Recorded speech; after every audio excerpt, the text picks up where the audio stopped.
हरिहर चरण कमल मधु बिंदु सुधारस धार मई गंगा। मुनिवर पर्ण कुटी प्रांगण परिमार्जन पुण्यवती गंगा। खग कुल कल रब मधुरिम ताल तरंगित नृत्य रता गंगा। घन वन बिहरन कर्म रता यति योग विभोग रता गंगा।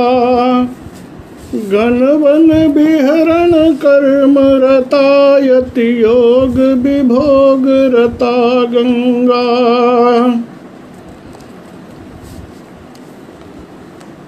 अस्मिन् संस्कृत भारतम नाम आमुखपटले इदानीं समुपस्थितानां सर्वेषां जिज्ञासूनां संस्कृतप्रेमिणां छात्राणां हार्दिकम् अभिनंदनम्। प्रिय छात्रों,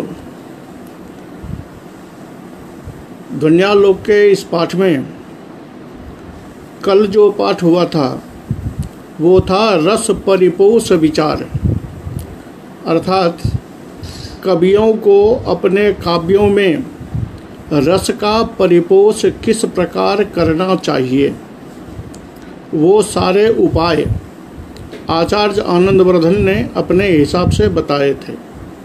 उसमें औचित्य पालन का सर्वश्रेष्ठ महत्व बताया गया था कि किसी भी हाल में कहीं पर भी औचित्य का पालन आवश्यक होता है, क्योंकि औचित्य का अगर पालन नहीं होगा तो वह रसदोष का, रसभंग का सबसे बड़ा कारण होता है। अब आज के पाठ में हम पढ़ने जा रहे हैं कि रस दोष परिहार, कि रस में अगर कहीं पर दोष उपस्थित होता है तो उस दोष का परिमार्जन हम कैसे करेंगे, क्योंकि जब कवियों को इन सारे तत्वों का पता होगा तभी वह सारे दोषों का परिमार्जन कर सकता है। अब आप एक प्रश्न कर सकते हैं कि जिन कवियों ने पहले काव्य लिख डाले हैं, जो आनंदवर्धन से पहले हो चुके, उन्होंने कौन सा लक्षण ग्रंथ पढ़ा और किसके हिसाब से दोष परिमार्जन किया। तो हमें यह जानना होगा कि आचार्य लोगों ने उन्हीं लक्ष्य को देखकर के द्वारा किए गए उपायों का पूर्ण रूप से विचिंतन करके अपने मत में अपना सिद्धांत स्थापित किया है। इन्होंने कोई ऐसा सिद्धांत नहीं बनाया जिसमें व्यवहार का निदर्शन न किया हो। व्यवहार का अवलोकन किए बिना किसी का या किसी सिद्धांत का प्रतिपादन आचार्य लोग नहीं करते हैं। इस क्रम में ये रसदोष परिहार के लिए पहली कारिका देते हैं कि विरुद्धैकाश्रयोजस्तु विरोधी स्थायिनो भवेत् स विभिन्नाश्रयः कार्यः तस्य पोषेप्यदोषता। कि यदि विरुद्धैकाश्रयः, अगर दो विरोधी रस एक आश्रय में आने पर विरोधी हो रहा है, एक ही जगह एक ही आश्रय में जो दो रस विरोधी हो रहा है, उसको अगर क्या किया जाए तो विभिन्नाश्रयः, उसको अगर अलग अलग आश्रय में डाल दिया जाए। अलग अलग आश्रय से मतलब ये हुआ कि अगर एक नायक में वीर और भयानक दोनों विरोधी रस हैं, दोनों का वर्णन आपको एक स्थान पर करना है तो परस्पर विरोधी होंगे। इसका परिहार करने के लिए विभिन्नाश्रयः कर्तव्यः, विभिन्न आश्रयों में डाल दिया जाए कि एक को नायक में कर दिया जाए और दूसरे को प्रतिनायक में कर दिया जाए। तो ऐसे वो विभिन्न आश्रय हो जाएगा, अलग अलग आश्रय में दोनों रस चले जाएंगे। और जब दोनों अलग अलग आश्रय में चले जाएंगे तब अगर दोनों रसों की परिपुष्टि हुई तो भी परस्पर विरोध नहीं होगा।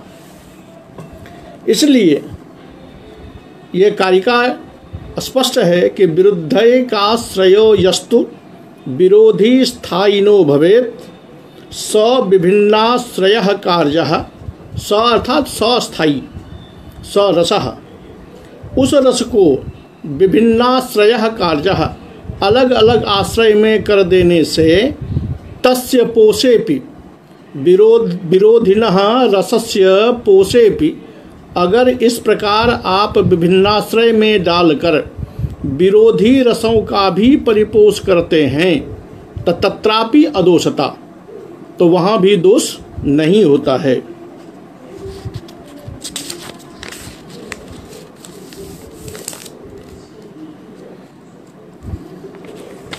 उसी को स्पष्ट करते हुए ये आगे कहते हैं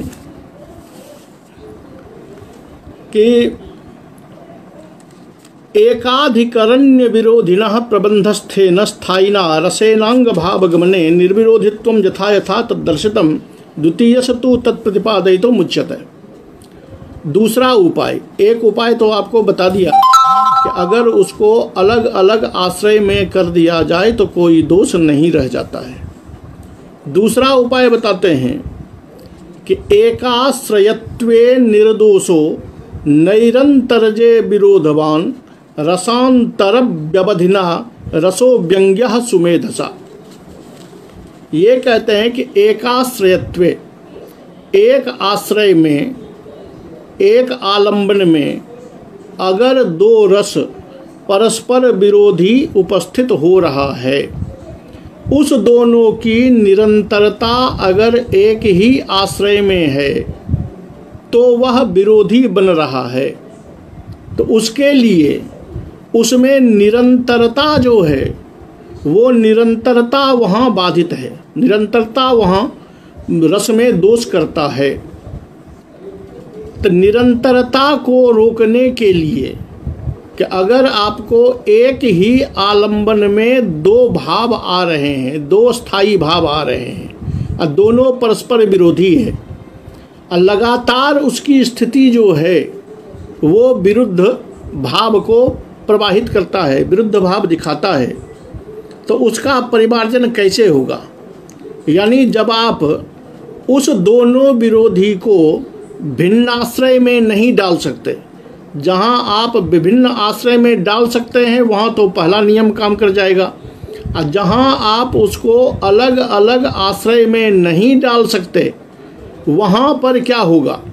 तो उसके लिए ये कहते हैं कि जब परस्पर विरोधी की निरंतरता एक ही आश्रय में दोष उत्पन्न कर रहा हो तो दो परस्पर विरोधी रसों के बीच में अगर एक तीसरे रस को उपस्थापित कर दिया जाए, जो रस न पहले का विरोधी हो और न पिछले का विरोधी हो, जैसे श्रृंगार और बीभत्स, ये दोनों परस्पर विरोधी रस हैं, ये दोनों एक आलंबन पर एक साथ रहेंगे तो विरोध करेंगे। उस बीच में कोई ऐसा रस आ जाना चाहिए जो न इधर श्रृंगार का विरोध करता हो न उधर विभत्स का विरोध करता हो।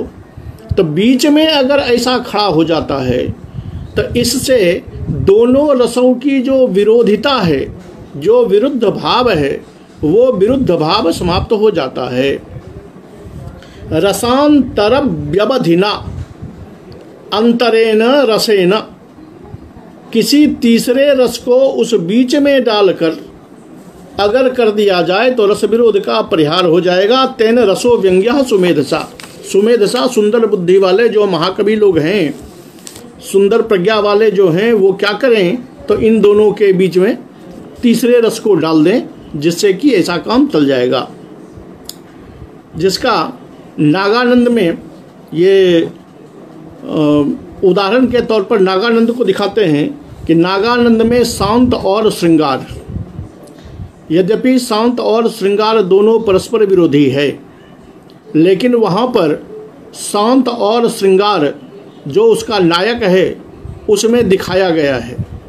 उसको दिखाने के लिए उन्होंने क्या किया है, तो शांत और श्रृंगार के बीच में एक अद्भुत रस को डाल दिया है, जो उस श्रृंगार से पहले शांत बढ़ता है और स्वरूप को देखते हुए वो अद्भुत डाल देते हैं, किमिदम कुत इदम अहो रूपम। ये आश्चर्य जो अद्भुत रस है, उस अद्भुत रस के आ जाने से श्रृंगार और शांत के बीच जो विरोध था वह विरोध परिहार हो जाता है। अब शांत रस एक ऐसा रस है जिस पर थोड़ा सूक्ष्मतया विवेचन करना आवश्यक होता है। उसके लिए ये एक बात कहते हैं कि शांत और श्रृंगार में नागानंद में ऐसा दिखाया तो गया है, लेकिन शांत एक ऐसा रस है जिसमें तृष्णा क्षय, सांसारिक तृष्णा की समाप्ति होने पर, सांसारिक तृष्णा का क्षय होने से जो सुख की प्राप्ति होती है, उस सुख का परिपोष रूप जो रस है, वह रस वस्तुतः सर्वदा लोगों को प्रतीत होता रहता है। तो प्रतीत अगर होता रहता है तो फिर ये विरोध शांत कैसे होगा? क्योंकि आपने शांत और श्रृंगार के बीच में अद्भुत डाल दिया, तो जब इधर शांत समाप्त हो जाएगा, बीच में अद्भुत की सत्ता आ जाएगी और तब श्रृंगार आएगा तो विरोध नहीं होगा। लेकिन इनका मानना है, एक तर्क देते हैं कि शांत रस में तृष्णा क्षय से उत्पन्न जो होता है सुख, उस सुख का परिपोष का लक्षणभूत जो शांत रस है वो सर्वदा प्रतीत होता ही है, उसकी शांति नहीं होती। शांतश्च तृष्णा क्षय सुखस्य जह परिपोषः तल्लक्षणो रसः प्रतीयत एव, सर्वदा प्रतीत होता है।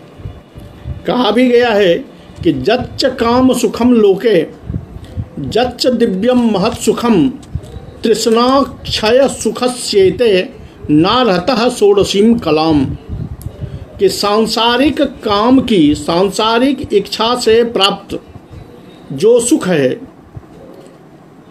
उससे या तदितर सांसारिक विषयोपभोग से जो महत् सुख, जो महान सुख हमें प्राप्त होता है, ये सारे सुख तृष्णा क्षय सुखस्येते, वस्तुतः तृष्णा के क्षय होने से, तृष्णा की समाप्ति होने से जो सुख होता है, उस सुख की 16वीं कला के बराबर भी ये काम जनित सुख और सांसारिक विषय भोग जनित सुख नहीं हुआ करते हैं। तो फिर उस शांत की समाप्ति, उस सुख के आस्वाद की समाप्ति आप कैसे करेंगे या कैसे करना चाहते हैं? अब देखिए यहाँ क्या समस्या आ गई कि शांत की अनुभूति सब जगह होती है। एक बार तृष्णा सुख से, तृष्णा के क्षय से जो शांति का सुख आ जाएगा, उस सुख, वो सुख सर्वदा बना रहेगा, सर्वदा बना रहेगा, तो दूसरे रस से उसका विरोध रहेगा। ये इन्होंने तर्क उपस्थापित किया है। तो उसको ये कहते हैं कि यदि नाम सर्वजनानुभव गोचरता तस्य नास्ति नैतावता असौ आलोक सामान्य महानुभाव चित्तवृत्त विशेषा प्रतिक्षेप्तुम शक्यः न च वीरे तस्य अंतर्भावः। कहता है देखिए, वो जो तृष्णा क्षय से उत्पन्न शांति की बात आप कर रहे हैं, ये वस्तुतः सर्वजनानुभव गोचर नहीं है। सभी जन, सभी लोग, सभी सामान्य सहृदय इसकी अनुभूति करते हों, एक तो तृष्णा का क्षय जो है वो क्षय सभी को संभव नहीं है।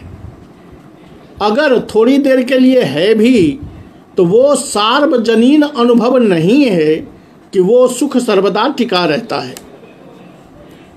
लेकिन विपक्षी का कहना है कि मान लिया हमने कि भले वो सार्वजनीन सुख न हो, सार्वजनीन अनुभूति का विषय न हो, लेकिन क्या अगर वो सार्वजनीन सुख की अनुभूति का विषय नहीं है तो वो कि महानुभाव चित्तवृत्ति विशेषः, श्रेष्ठ सहृदयों के चित्तवृत्ति विशेष का जो विषय है, उस विषय को क्या हम शास्त्र चिंतन से ही हटा दें? उस विषय को हम लाएं ही नहीं क्योंकि वो सार्वजनीन नहीं है, ऐसा उचित नहीं प्रतीत होता है।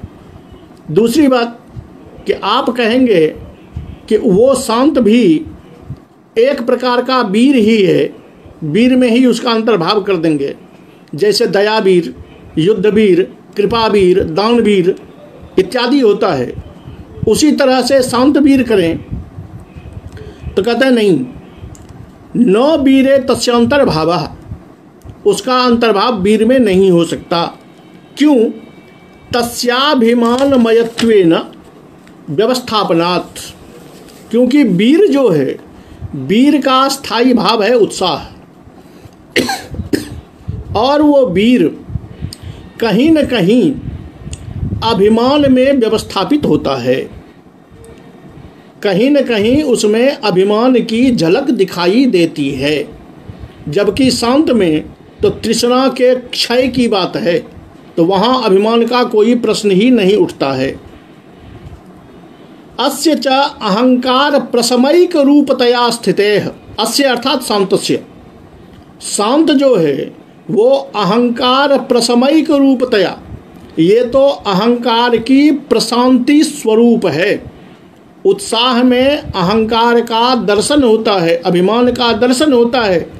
यहाँ अहंकार की प्रशांति, अहंकार की पूर्ण रूप से शांति ही शांत का बीज है। तयोश्चैवं विशेष चैवं विध विशेष सद्भावेपि यद्यैक्यं परिकल्प्यते तद्वीर रौद्रस्योपिता प्रसंगा। इस तरह परस्पर विरोधी भाव के रहते हुए भी, यानी वीर रस में कहीं अहंकार देखा जाता है और शांत रस अहंकार की शांति का नाम है। अब इस दोनों विरोधी भाव के रहते हुए भी अगर शांत को वीर का अंग बनाया जाए, वीर में मिलाया जाए, तो ये तो वैसी ही बात होगी कि उत्साह और क्रोध जो दोनों का स्थायी भाव है, वीर और रौद्र का, तो फिर वहाँ तो उत्साह और रौद्र थोड़ा सा ही अंतर होता है। उस दोनों को भी एक क्यों नहीं कर दिया जाए?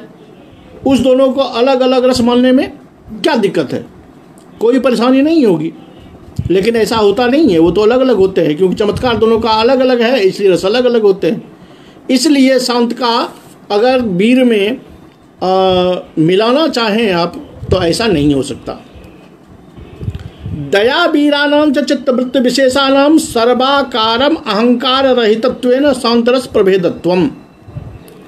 कहते हैं जब दयावीर की बारी आती है, दयावीर की हम बात करते हैं, तो दया एक ऐसी चित्तवृत्ति है, दया नामक एक ऐसी चित्तवृत्ति विशेष है जो सर्वाकारम अहंकार रहितत्वेन, वो सर्वतो भावेन अहंकार राहित्य का ही बोधक होता है। इसलिए उसको तो हम शांत रस में मिला भी सकते हैं, क्योंकि जब हम किसी पर दया करते हैं तो दया हमारी तभी होती है जब हम अपना वैशिष्ट्य छोड़कर, वो जिस व्यक्ति को हम देख रहे हैं, जिस पर हम दया करते हैं, उसके साथ हमारी एकात्मता होती है, तब उसकी दशा को हम सुधारना चाहते हैं, तब वो दया चित्तवृत्ति आती है। वो चित्तवृत्ति विशेष जब तक दया करने वाले व्यक्ति में अपने पद का, अपने धन का, अपने बल का अहंकार कहीं भी अवशिष्ट रहेगा, तब तक वो दया नहीं हो सकती। इसलिए इस दयावीर जो होता है वहाँ सब प्रकारक अहंकार की शांति ही अपेक्षित होती है, सब प्रकार के अहंकार का राहित्य होना अपेक्षित होता है।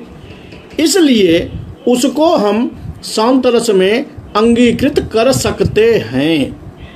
इतरथा तो वीर प्रभेदत्वमिति व्यवस्थापमाने न कश्चित विरोधः।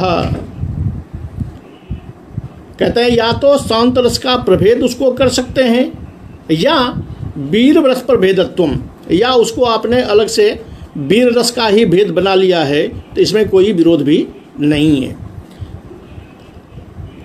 तदेव मस्ति शांतो रस, ऐसा है ये शांत रस। तस्य च अविरुद्ध रस व्यवधानेन प्रबंधे विरोधी रस समावेशे सत्यपि निर्विरोधत्वम। अब कहते हैं कि ये जो शांत रस है इसका अगर अविरुद्ध रस व्यवधानेन, जैसे शांत और श्रृंगार दोनों में वैरता है, दोनों में विरोधिता है। अब शांत और श्रृंगार के बीच में यदि किसी अविरोधी रस को उपस्थापित कर दिया जाए जो शांत रस का विरोधी न हो, तो उसके आ जाने के कारण शांत और श्रृंगार का जो विरोध है वो शांत हो जाएगा। ये जब काव्य प्रकाश में इस दोष परिहार का व्याख्यान हुआ था तो वहाँ भी हमने बताया था कि ये व्यावहारिक जीवन को भी दिखाता है।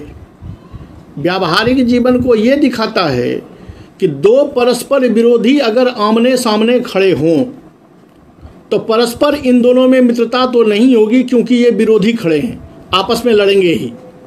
इसके लिए बीच में एक ऐसे न्यूट्रल व्यक्ति को खड़ा कर दिया जाता है जिसका न इससे विरोध हो न इससे विरोध हो।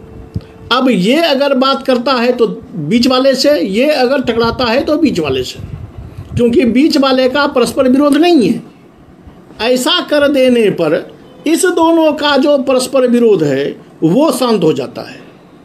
हमें सीखने ये मिल रही है काव्य पक्ष से कि अगर कभी ऐसी परिस्थिति आती है कि हम दो विरोधी भावों में उलझे हुए हैं, इतो गंतव्यम ततो गंतव्यम वा, अस्यालिंगनम कर्तव्यम अस्यालिंगनम कर्तव्यम वा, ये दोनों परस्पर विरोधी है, तो वहाँ अब हमारी स्थिर बुद्धि से हमें यह चाहिए कि उस बीच में किसी एक तीसरे भाव का उदय हो, तीसरे भाव को हम लाएं जो परस्पर विरोधी न हो, तभी जाकर के ये परस्पर विरोध द्वंद्व जो है ये द्वंद्व समाप्त हो सकता है।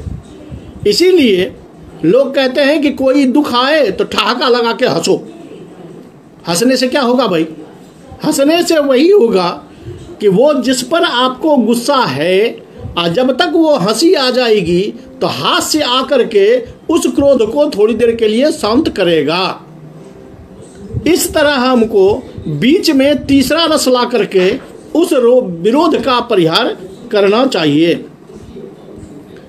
इसी बात को स्थिर करने के लिए ये कारिका कहते हैं कि रसांतरांतरितयोः एक वाक्यस्थयोरपि निवर्तते ही रसयोः समावेशे विरोधिता।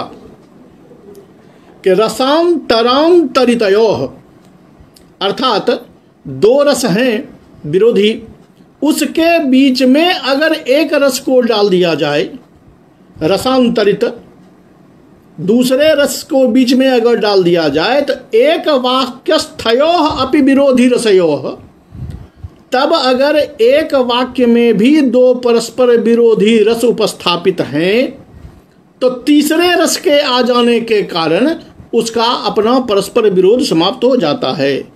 निवर्तते ही रसयोः समावेशे विरोधिता।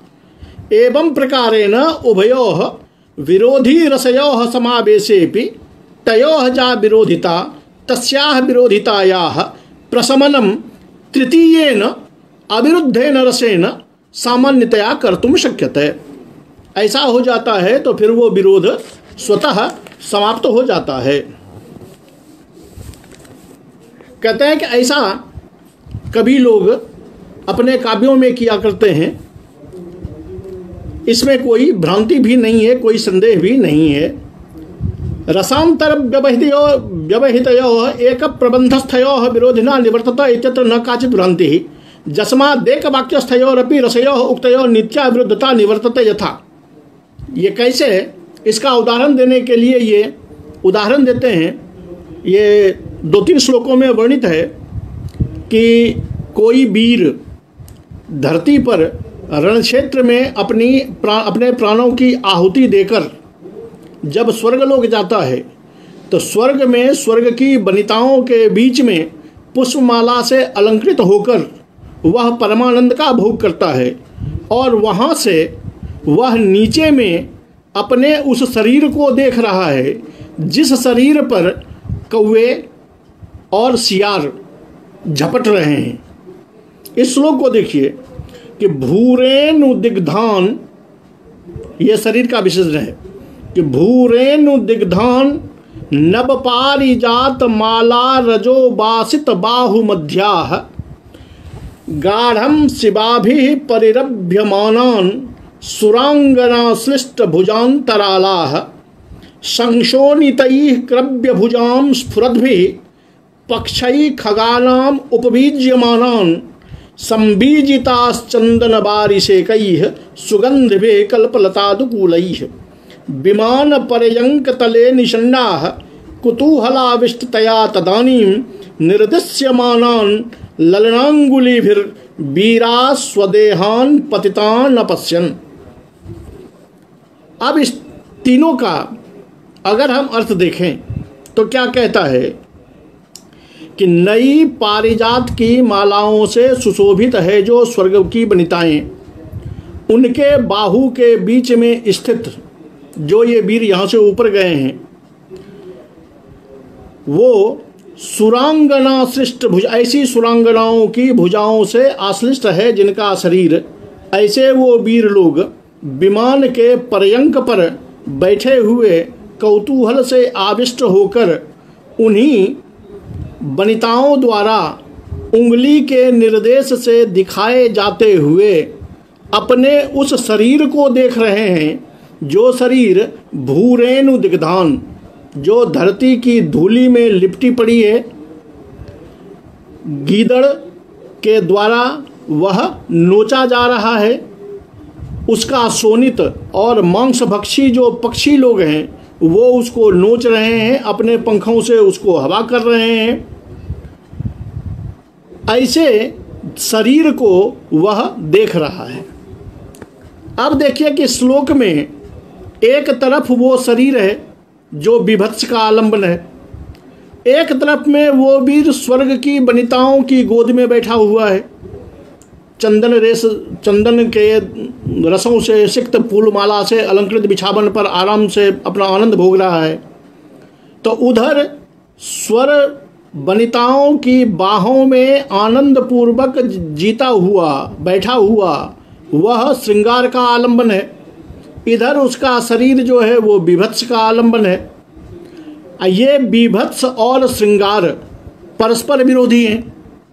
ये दोनों विरोधी एक ही जगह पर एक ही आलंबन में दिखाया जा रहा है, क्योंकि वही वीर ऊपर में बैठा हुआ है जिसके शरीर को वो वनिताएं दिखा रही हैं।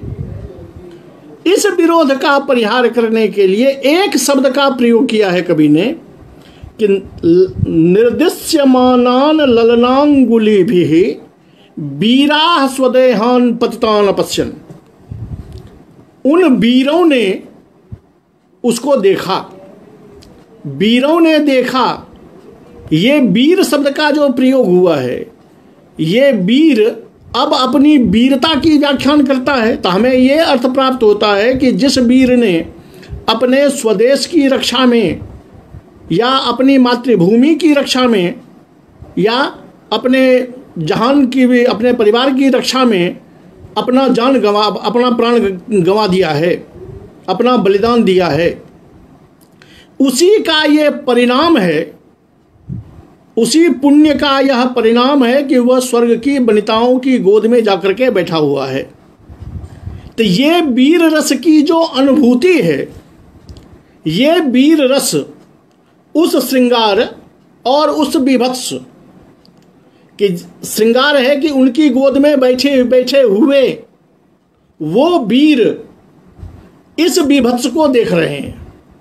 तो विभत्सता एक तरफ, श्रृंगार एक तरफ, बीच में कौन आ गया? तो वीर।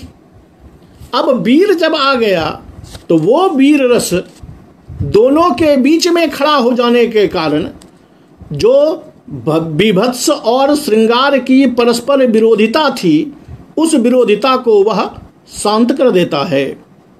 ऐसे ही कवियों को चाहिए कि ऐसे ही वो अपने काव्य में, अपने प्रबंध में अगर ऐसी स्थिति आए परस्पर विरोधी रसों को वर्णन करने का, तो इस तरह उसका परिहार कर ले। अत्र ही श्रृंगार विभत्सयोः ततंगयोर्वा वीररस व्यवधानेन समावेशो न विरोधी। चलिए आगे ये कहते हैं इसी बात को जोड़ते हुए कि विरोधम अविरोधम वा सर्वत्रेत्थम निरूपयेत अब विशेषतस्तु श्रृंगारे सुकुमार तया ह्यसौ। आप जानते हैं कि ध्वन्यालोककार सारे रसों के विषय में बात करते हैं, लेकिन सबसे ज़्यादा ये श्रृंगार रस को सामने लाते हैं। कारण इनका मानना है कि श्रृंगार रस जो है वो सबसे सुकोमल है, इसलिए श्रृंगार रस पर कवियों को अपना ध्यान सबसे ज़्यादा केंद्रित किए रहना चाहिए। अगर श्रृंगार में आपने संभाल लिया तो बाकी तो संभल ही जाएगा, क्योंकि सबसे ज़्यादा कोमलता, मृदुता अगर किसी रस में है तो वो है श्रृंगार। इसलिए ये कहते हैं कि विरोधम अविरोधं च, जो विरोधी रसों का आप अविरोध उपस्थापित करने जा रहे हैं, तो जैसा हमने दो उपाय बता दिए, इन उपाय के द्वारा उस विरोधी रसों की अविरोधिता तो आप सभी जगह निरूपित कीजिए। आचार्यों को करना चाहिए। विशेषतस्तु श्रृंगारे, विशेषतः श्रृंगार रस में करना चाहिए। क्यों? तो सुकुमार तया ह्यसौ असौ श्रृंगारः विभिन्नेभ्यः रसेभ्यः सुकुमारतमः। इन सभी रसों के सामने में श्रृंगार जो है वो सुकुमारतम रस है। इसके लिए उसी की व्याख्या करते हैं कि यथोक्त लक्षणानुसारेण विरोधो अविरोधो सर्वेषु रसेषु प्रबंधेषु अन्यत्र च निरूपयेत् स हृदयः विशेषतस्तु श्रृंगारे सही रतिपोषकात्मकत्वात् रतेश्च स्वल्पेनापि निमित्तेन भंग संभवात् सुकुमारतमः। कहते हैं सुकुमारतम क्यों है? उसके लिए ये कहते हैं कि ये जो रति है, श्रृंगार जो है वो रति का पोषक है, रति ही है।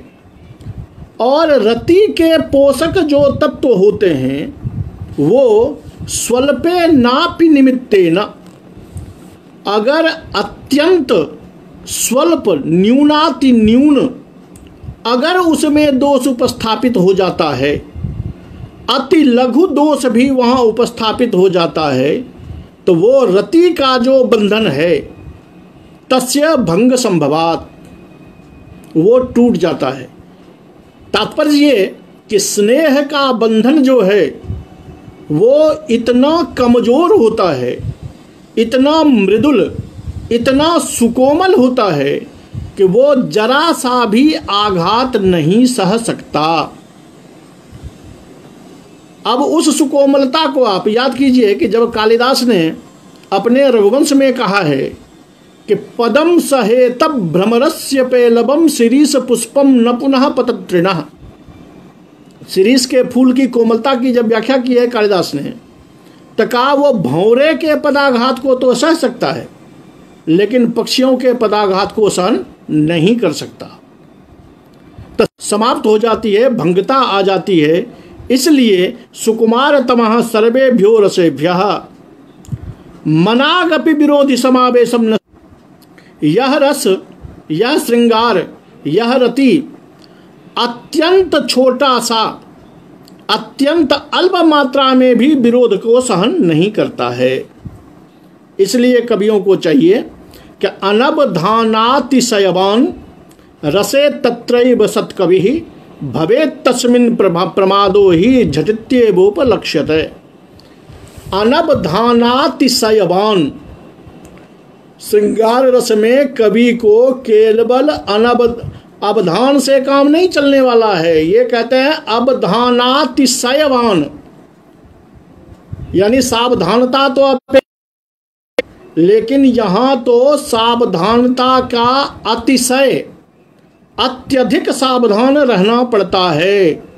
तस्मिन् रसे, तस्मिन् रसे अर्थात श्रृंगारे, उस श्रृंगार के प्रयोग में विरोधी रसों का परिहार करने के लिए कवि को अत्यधिक सावधानी रखनी पड़ती है। क्यों? तस्मिन् प्रमादो ही, वहाँ कवि का जो प्रमाद है, जरा सा भी जो स्खलन है, वह झटित्येवाव भासते। अन्य जगह तो झटिति नाव भासते। अगर वीर इत्यादि में जाएंगे, विभत्स में जाएंगे, तो वहाँ तो आपको उतनी जल्दी उस विरोधी का निदर्शन नहीं होगा। वहाँ तो किसी न किसी प्रकार से चल जाएगा काम।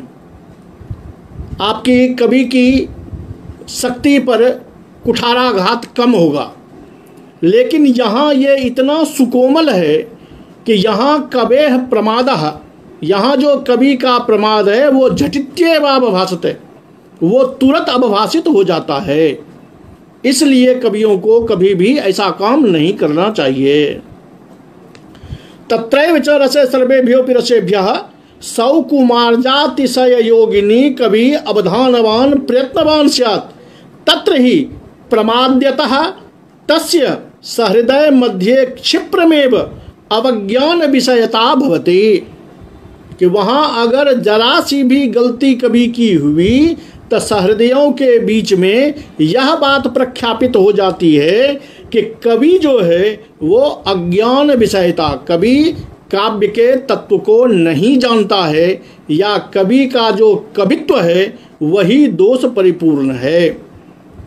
श्रृंगार रसो ही संसारिणाम नियमेन अनुभव विषयत्वात् सर्वरसेभ्यः कमनीयतया प्रधानभूतः। श्रृंगार की प्रधानता का एक और कारण देते हैं कि श्रृंगार रस एक ऐसा रस है कि जो संसार में रहने वाले जितने भी जीव हैं, प्राणी मात्र की बात करते हैं, तो होता तो सब में है, लेकिन विचार तो चूंकि मानव में है, तो हम मानव की बात करते हैं कि संसार में हरेक मानव नियमेन अनुभव विषयत्वात्, ये श्रृंगार सभी के अनुभव का विषय होता है। सभी से मतलब ये कि एक भी प्राणी ऐसा नहीं है जिसको श्रृंगार का अनुभव नहीं होता हो। वीर का अनुभव सबको नहीं होगा, क्योंकि सभी वीर नहीं होते, युद्ध करने के लिए सभी नहीं जाते, इसलिए उसकी अनुभूति सबको नहीं होगी। करुण की अनुभूति सबको नहीं होगी, क्योंकि जिसको उस घटना से पाला पड़ा है उसको अनुभूति होगी। रौद्र से सबको अनुभूति नहीं होगी। लेकिन श्रृंगार एक ऐसा रस है जिससे सबको पाला पड़ता है और सब उसकी अनुभूति में सहायक होता है। इसलिए श्रृंगार जो है वो सबसे सुकोमल और सबसे प्रधान कहलाता है, क्योंकि इसका प्रसार जो है वो प्रति जन्म, वो जन जन तक है। एक भी व्यक्ति ऐसा नहीं है जो इससे बचा हुआ हो। इसलिए श्रृंगार को प्रधान मानकर कवियों को चाहिए कि अपनी प्रमादिता जो है उसको श्रृंगार में तो पूर्ण रूप से बचाएं, विशेष प्रयास करके।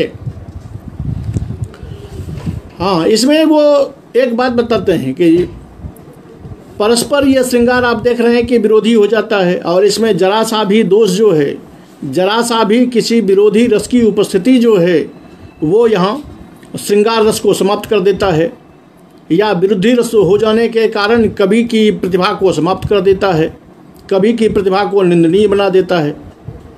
लेकिन ये एक बात कहते हैं कि विनेयान उन्मुखी कर्तुम, विनेयान उन्मुखी कर्तुम काव्य शोभार्थमेव वा तद विरुद्ध रसस्पर्शः तदंगानाम न दुष्यति। ये देखिए, ये कह रहे हैं कि अगर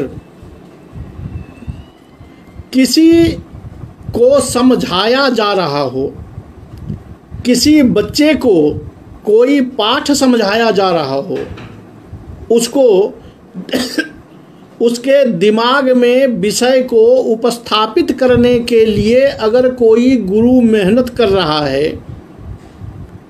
तो उसको व्यवस्थापित करने में, उसको उसके हृदय में बिठाने के लिए अगर उसको विरोधी रसों का भी तर्क देना पड़ता है, जिस तर्क के बल पर वह मूल विषय को उन छात्रों के हृदय में, उन जिज्ञासुओं के विषय में, उन विनय व्यक्तियों के चित्त में स्पष्टतया बिठा सकता हो, तो ऐसी परिस्थिति अगर हो तो वहाँ पर ये परस्पर विरोधी जो हैं, ये विरोधी अंग बन जाने के कारण परस्पर विरोधी होते हुए भी विरोधी भाव से मुक्त हो जाते हैं, ये विरोध नहीं करते हैं। अब कैसे? तो इसको ऐसे जानना चाहिए कि मान लिया जाए छात्रों को जब हम पढ़ाते हैं तो चूंकि श्रृंगार रस जो है वो सभी के लिए अनुभूति का विषय है, सभी उसको अनुभूत करते हैं। अगर हम शांत रस का कोई पाठ पढ़ा रहे हों, उस पाठ को सामान्यतया सभी व्यक्ति ग्रहण करने में समर्थ नहीं होता।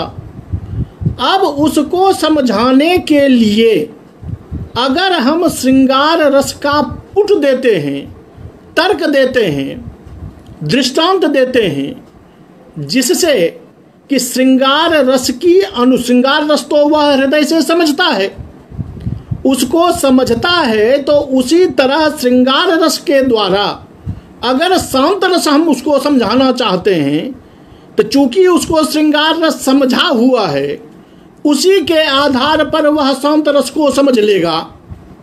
ऐसी अवस्था में दोनों बातें हमने कही, एक शांत की, एक श्रृंगार की, परस्पर दोनों विरोधी है, लेकिन चूंकि वो विनेयान उन्मुखी कर्तुम, विनेय को समझाने के लिए है, तो वहाँ पर वो परस्पर विरोधी नहीं रहता है। क्यों? तो स्वभावतः आपको समझाना क्या है? आपको समझाना है शांत, और उस शांत को समझाने के लिए आपने श्रृंगार का पुट दिया है, तो वो उसका अंग बनकर आ जाता है, और अंग बनकर आ जाता है तो परस्पर अंगांगी रूप में विरुद्ध होते हुए भी वह एक दूसरे का विरोध नहीं करता है। व्याख्या में कहते हैं कि श्रृंगार विरुद्ध रस स्पर्श श्रृंगारानंजः स न केवलम विरोध लक्षण योग सति न दुष्यति जावत विनेयान उन्मुखी कर्तुम काव्य शोभार्थमेव वा क्रियमाणे सति न दुष्यति। या तो काव्य की शोभा के लिए ही किया गया हो तो भी दोषी नहीं होता, और विनेयान उन्मुखी कर्तुम हो तो भी दोषी नहीं होता। श्रृंगार रसांगैः उन्मुखी कृता संतो हि विनेयाः सुखम विनयोपदेशात् गृह्णन्ति। श्रृंगार रस के द्वारा उन्मुखीकृत, जिसको उन्मुख जगाने के लिए, जिसकी बुद्धि को हम जगा रहे हैं, जिस छात्र को अपनी ओर आकर्षित कर रहे हैं, उसको अगर श्रृंगार रस की बातें कहकर अपनी बात के प्रति उन्मुख कर लेते हैं, जगा लेते हैं, तो वो कुछ जानने के लिए तैयार हो जाता है, तो उस समय जो उसकी किसी बात को ग्रहण करने की क्षमता बढ़ जाती है, उस अवस्था में वह कोई भी विनयी उपदेश, शांत रस जैसा भी कोई उपदेश वह सुखपूर्वक ग्रहण कर लेता है। सदाचारोपदेश रूपा ही नाटिकादि गोष्ठी विनय जनहितार्थ में मुनिभिर अवतारिता। कहते हैं कि सदाचार और उपदेश रूप जो नाटक इत्यादि की में गोष्ठी होती है, वो गोष्ठी विनय जनहितार्थ में ऐसे लोगों का हित करने के लिए ही ऋषियों ने, भरतादि ऋषियों ने नाटक में अवतरित किए हैं। किंच श्रृंगारस्य सकल जन मनोहारी मनोहराभिरामत्वात् तदंग समावेशः काव्ये शोभात् स्वयं पुष्यतीति अनेनापि प्रकारेण विरोधिनी रसे श्रृंगारांग समावेशो न विरोधी। क्योंकि श्रृंगार रस सकल जन मनोहारी, सभी लोगों के लिए मनोहारी होता है, इसलिए उसके अंगों का समावेश जो है वो समावेश कहीं न कहीं उस श्रृंगार के द्वारा उस सहृदय के हृदय में प्रविष्ट होता है, सहृदय के हृदय को अनुरंजित करता है। श्रृंगार की जो अनुरंजकता है वही उसको भी अनुरंजित कर देता है, इसलिए वह विरोधी होते हुए भी अंग भाव में आकर विरोधी नहीं होता। जैसे उदाहरण देते हैं कि समझाने के लिए उपदेश का वाक्य है कि सत्यम मनोरमा रामा सत्यम रम्या विभूतयः अकिंतु मत्तांगनापांग भंगलोलम ही जीवितम। कि ये सत्य है कि इस संसार में ये तरुणियाँ, ये नायिकाएं जो हैं वो मनोरमा, वो मनोरंजक हैं, लोगों के लिए अभिराम हैं, सुंदर हैं, आकर्षक हैं। ये सांसारिक विषय जो है, सांसारिक विभूतियाँ जो हैं वो वास्तविक में रमणीय है, लेकिन ये बात याद रखना कि मत्तांगनापांग भंगलोलम ही जीवितम। जैसे किसी मत्त अंगना के, किसी मदमत्त नायिका के अपांग भाग की तरह, जैसे उस मत्त नायिका का अपांग भाग अत्यंत चंचल होता है, उसी तरह यह जीवन भी अत्यंत चंचल है, अत्यंत क्षणभंगुर है।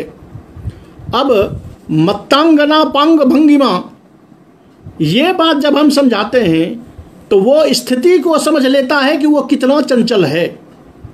इस स्थिति को वो समझ गया तुरंत और उसकी तुलना कर दी कि जीवन ऐसा ही है। तो अब उसको ये ज्ञान हो जाता है कि भैया जीवन में बच के रहो, नहीं तो इसकी समाप्ति बहुत जल्दी होने वाली है, कब चला जाएगा पता नहीं। तो ये ज्ञान देने के लिए अगर उस श्रृंगार को हमने वहाँ पर डाला हुआ है तो उसमें स्वयं रस विरोधिता नहीं रह जाती है, रस विरोधी नहीं होता है। विज्ञायत्थम रसादीनाम अविरोध विरोधयोः विषयम सुकविः काव्यम कुर्बन मुह्यति न क्वचित।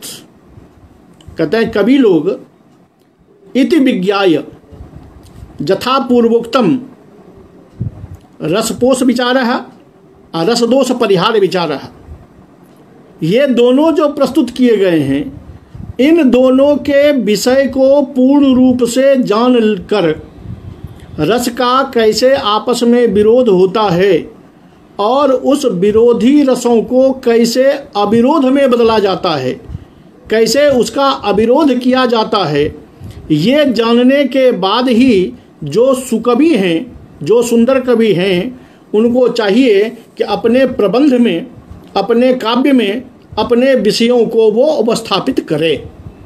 और इस प्रकार जब रसपोष और रस विरोध, अविरोध परिहार, इन विषयों को समझकर जब कभी अपने प्रबंध में अपने विषय को उपस्थापित करता है तो नो मुह्यति, तो वो पुनः कभी रस विरोध के चक्कर में नहीं पड़ता और रस विरोध के प्रयोग हो जाने से उसकी कभी निंदा नहीं होती है। इत्थम अनेन अनंतरोक्तरेण प्रकारेण रसादीनां रसभावता भाषाणां परस्परं विरोधस्य विषयं विज्ञाय सुकविः काव्य विषये प्रतिभातिशय युक्तः काव्यं कुर्बन् न क्वचन मुह्यति।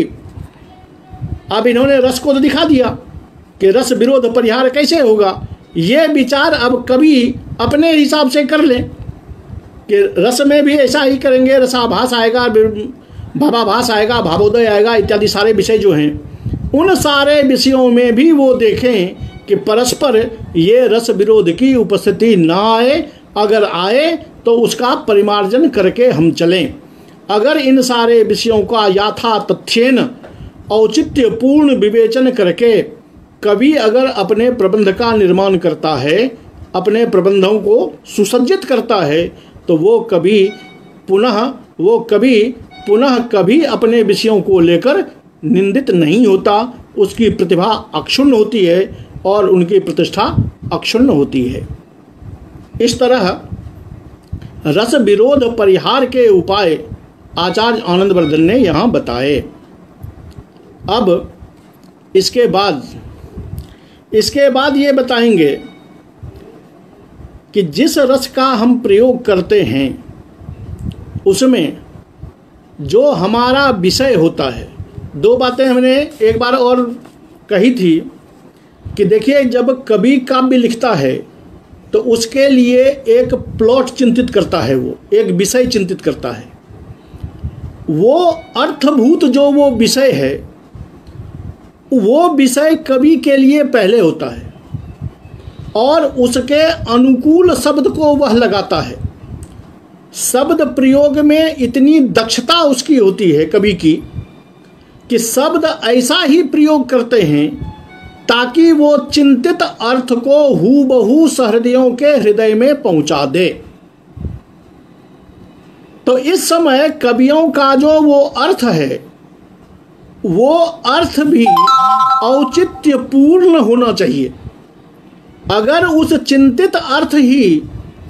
चिंतित अर्थ ही औचित्यपूर्ण नहीं है तो सहृदय लोग उसको स्वीकार नहीं करेगा, क्योंकि सहृदयों के लिए वो औचित्य का पालन करेगा नहीं।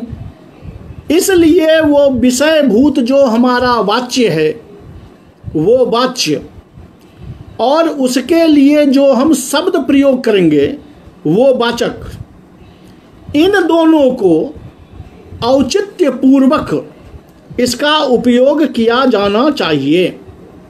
अगर इसका प्रयोग औचित्य पूर्वक नहीं होता है, यानी यदि वो विषयभूत अर्थ जो है वो अगर अनुचित हो गया, अनौचित्यपूर्ण हो गया, या उस विषय को उपस्थापित करने के लिए जो हमने शब्द लगाए, ये शब्द अगर औचित्यपूर्ण यानी पूर्ण उस विषय को उपस्थापित करने में बाधक हो गया या नहीं कर पाया या औचित्यपूर्ण नहीं कर पाया, तो भी दोष उपस्थापित हो जाता है।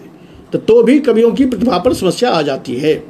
ऐसे विषय को लेकर व्याख्या की है, जिस व्याख्या को हम कल के पाठ में पढ़ेंगे। आज का पाठ यहीं समाप्त करते हैं। रस विरोध परिहार नामक जो ये विषय था, इस विषय का अंतिम प्रकरण यहाँ आ गया। आगे हम फिर वो वाच्य और वाचक के विषय पर अपना पाठ कल आरंभ करेंगे। तब तक आज के लिए सभी बंधुओं का हार्दिक अभिनंदन।